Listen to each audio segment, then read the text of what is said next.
This week's discussion is about language learning contexts.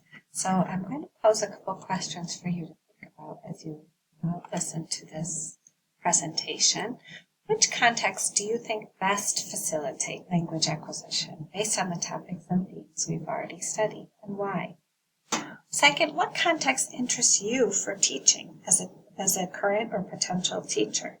And why are those the most interesting for you? So I've done something a little different in this presentation.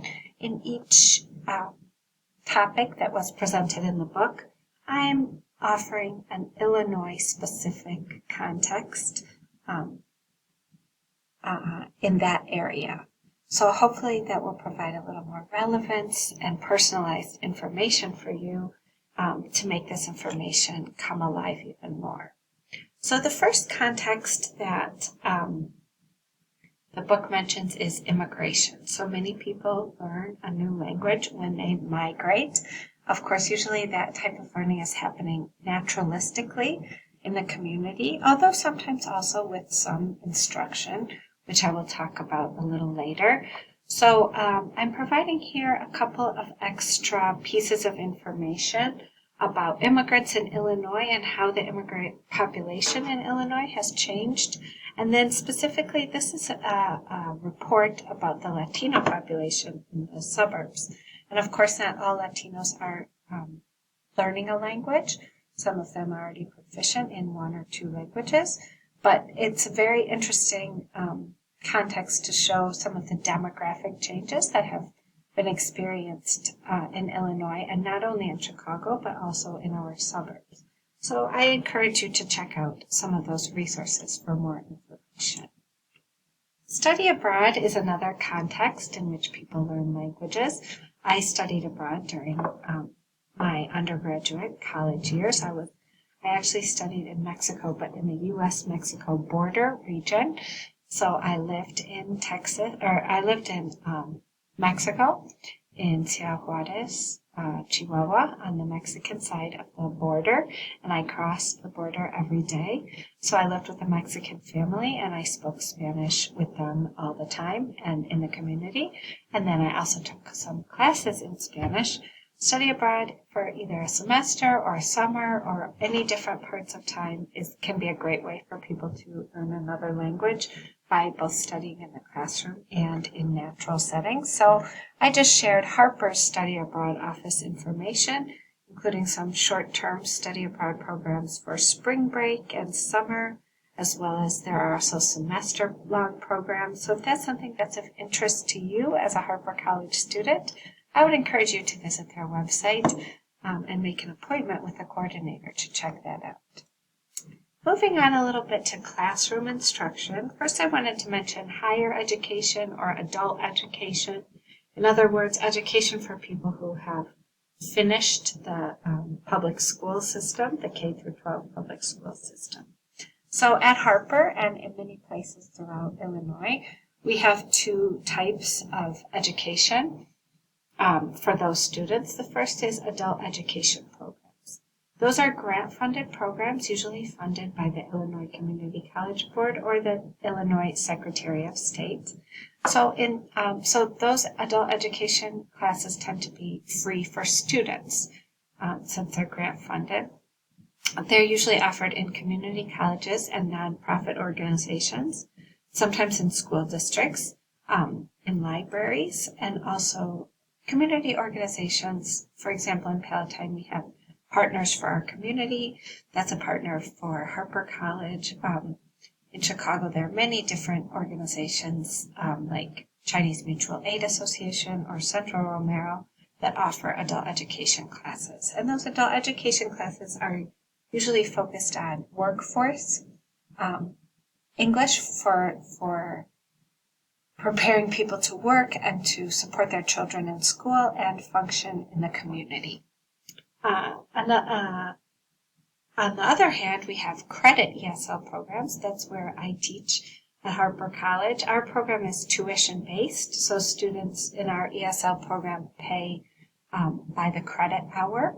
And when they finish our academic ESL program at Harper, they can directly enter into college classes. And in fact, even in our level 4 and 5 of ESL, they can enter into college classes.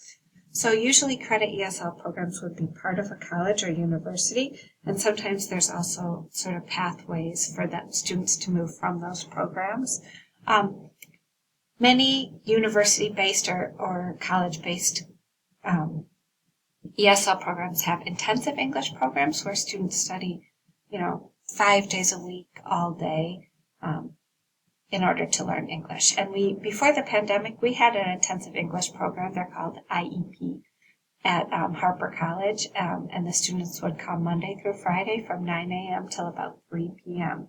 and learn in a cohort-based program where all the students studied together at their level. And we're no longer able to offer that program, but that is a popular model in higher education, and there are still some like that. For example, University of Illinois at Chicago, UIC, has that. So moving now to the Illinois State Board of Education, which is K through 12, I gathered this data from the English Learner Statistical Report for 23 to 24, and it shows the percentage of students in different models of instructional design offered under ISB that governs our K through 12 system in Illinois. So the first type of program is the transitional program in English, abbreviated TPI. So that would be about 30% of students in Illinois schools are in that program for collaboration, and then about 3% are in that program for self-contained. So TPI means there are 19 or fewer English learners of the same or different language background. So schools that have a smaller population of English learners or a smaller population of those who speak the same language.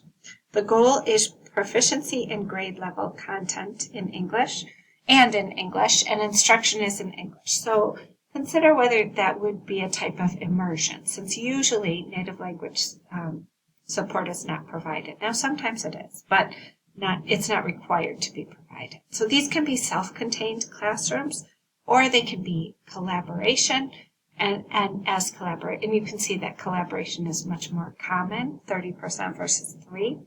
Those could be either pull-out or co-teaching models. So in the TPI, we're mostly not seeing any native language instruction, maybe sometimes assistance, but not a great deal. In the TBE, Transitional Bilingual Program, we have about 27% of students involved in that in collaboration, about 9% in self-contained. So this is for attendance centers that have more students, 20 or more English learners of the same language background.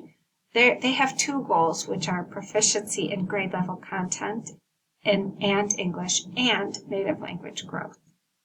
So in the self-contained classrooms, which is that green, that 9% group, core academic content is in English and in another language, as well as ESL instruction to support students in learning English. In the collaborative model, that would be either pull-out or co-teaching instruction in the home language for core subjects. There could also be small group instruction in the native language if the mainstream teacher has a bilingual endorsement. So Spanish is by far the greatest number of native language background for students in TBE programs, but I thought I would show some of the other common languages right now are Arabic, Russian, Cantonese, and Malay. The last model represented in this graphic is dual language. So dual language programs, which are growing, but the blue is a one-way dual language, and then this dark blue would be two-way dual language. They can either be one-way or two-way, and the goal is full bilingualism and biliteracy. How is it different from transitional bilingual program? They're looking at native language growth. Growing in your native language is not the same as achieving bilingualism and biliteracy, right? This one probably places a little more emphasis. So in Illinois right now, it's about, for Spanish dual language, they're about 50% to 50% one-way or two-way models. So in a one-way model, all the students would be English language learners, and they would also be supported in learning Spanish. And in a two-way model, some would be students who speak English who are learning Spanish, and those who speak Spanish who are learning English. So this is definitely a growing area, not only in Illinois, not only in Spanish, but also in some other languages. In local districts around here, District 15 and District 54, both are offering dual language programs now. We do see this 15% of students who are in none of the above, so this could be, I think the most that they said was parent refusal, or there might be other models that I'm not aware of. Okay, I did want to mention the Illinois State Seal of Biliteracy. You can see that this is recognizing high school graduates who have attained a high level of proficiency in one or more languages in addition to English. So this is a way for students to show their bilingualism and biliteracy. It's growing in terms of who's participating, the languages represented, and how many have been awarded. You can see that many of them have been earned by former English learners, so people who learned English as their second language and exited English language learning programs.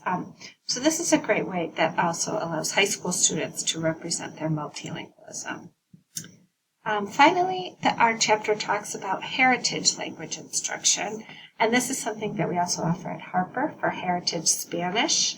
So you can see that this course is intended for Hispanic heritage students who comprehend spoken Spanish and may have varying degrees of speaking and writing ability. And there's two levels of this.